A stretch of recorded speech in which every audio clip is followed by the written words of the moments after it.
everyone. As I was teaching an investment class last week, this issue about the bid and the ask came up, and I thought this would be worthwhile to do a video and a blog on it. So if you are going to sell, whether it's a stock, bond, doesn't matter, here's your certificate, if you're holding it long on your brokerage statement, and you want to sell, you are putting out a bid. Okay, that's what you want to do that. And then through this prism, I'll draw a little three-dimensional to illustrate my artistic ability. Through this prism, you're looking for an ask. These are the people that are going to buy this from you, okay? And in between here, this is what's called a contra trade. There's a market specialist that sets this up.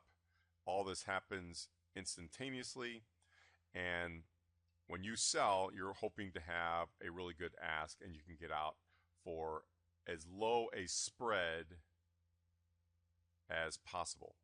So a quick sidebar about the contra trade.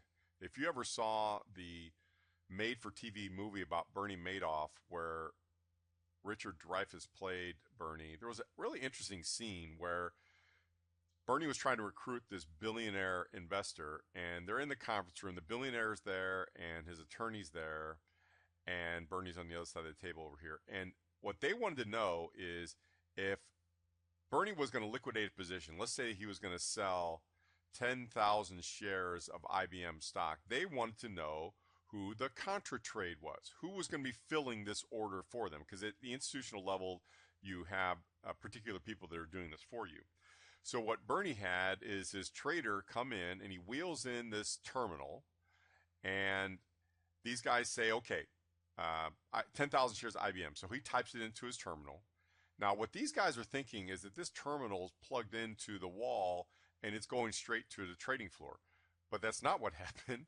What happened is this terminal was actually plugged in to the floor below where a secretary had a keyboard, and when this thing came across, she just simply typed in on her keyboard ABC firm, whoever that firm was, and it showed up on his screen, and he just simply turned the screen and showed them. Well, it'd be ABC that'd be filling that.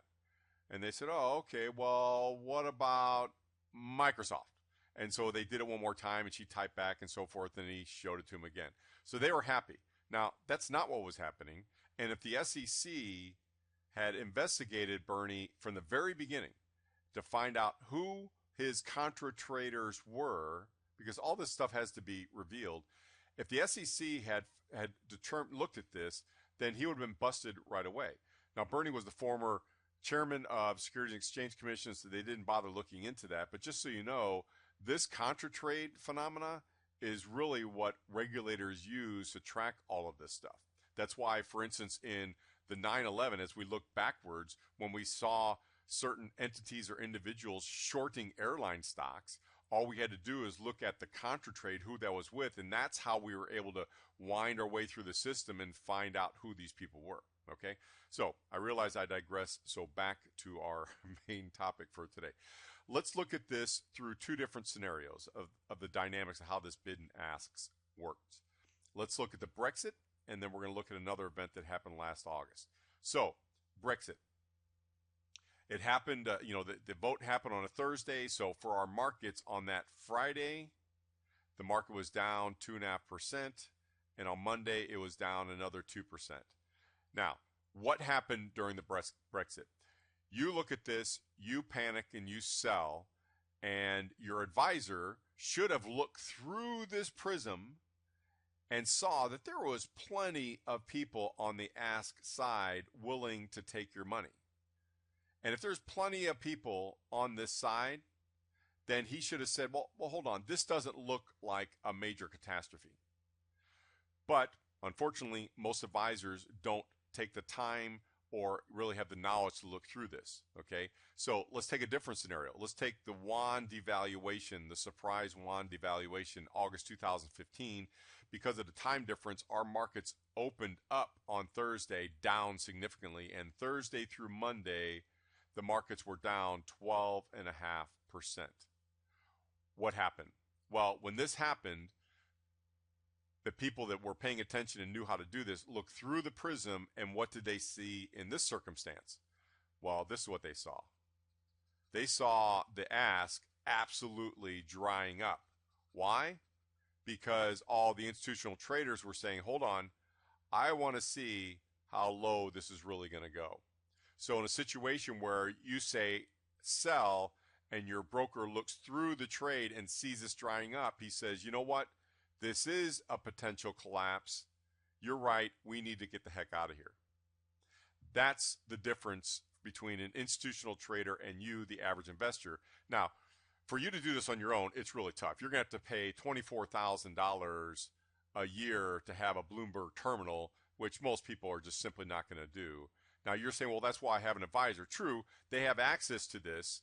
Now, unfortunately, most of them don't even pay attention to this. And the proof in the pudding is if you've ever had to sell in any kind of volatile environment, and your advisor didn't have a bid and ask conversation with you, that just proves that they do not pay attention to how this market goes. So in volatile times, I'm not talking about standard, vanilla trading days and trading periods. In volatile times, like we're in right now, the professionals, the true traders, look at two things: bid and ask, and they look at short interest. And I'm going to cover short interest in another video, and I'll even do a blog about that. But this is why I want to do this video, to help you understand, is during these volatile times when things get really hairy and you look through this prism and the bid and ask has dried up, you know this is an issue. You know that there's a 2008 ready to happen. Okay? Hope this helps. Hope it gives you some insight. As always, go to the Rob Brinkman Academy. Subscribe. If you like this particular video, give it the old thumbs up. But I appreciate you watching. Thanks.